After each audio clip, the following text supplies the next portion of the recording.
there's a really critical distinction when we think about this topic of the future of work. And that is the distinction between the future of work and the future of working, right? So future of work is a much broader philosophical kind of a conversation, and even can be anchored in, and this will become important later, become anchored in notions of work in the world of physics. So the relationship with energy and the difference between being alive and inanimate. Work itself is an evolution and culture, a place where we find our purpose.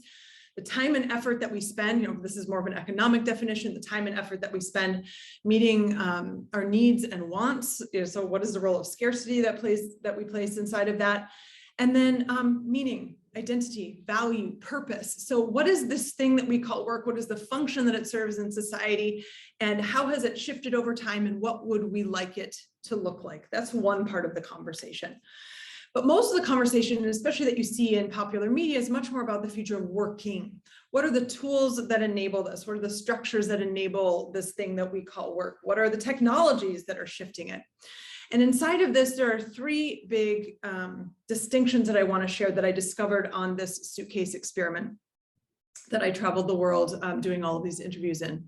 So one of the big shifts is that we're shifting away from a world of work that was salaried and into a world that's much more entrepreneurial. So whether that is, and we're seeing some of the numbers with the gig economy and increased statistics in businesses that are opening during and post-pandemic, that can either be as sole contributors or sole proprietorships.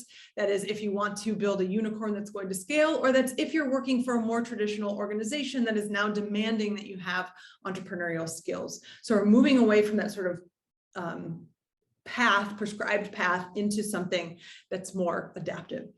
The future of working has us asking these questions of whether we're going to central office or remote work or hybrid or even virtual world. So what does this look like? And what are questions around company culture that arise in the face of that?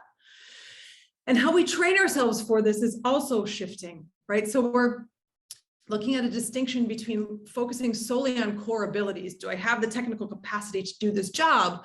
And shifting over into, do I have the human elements that it will take in order to thrive in an environment and lead in an environment of uncertainty?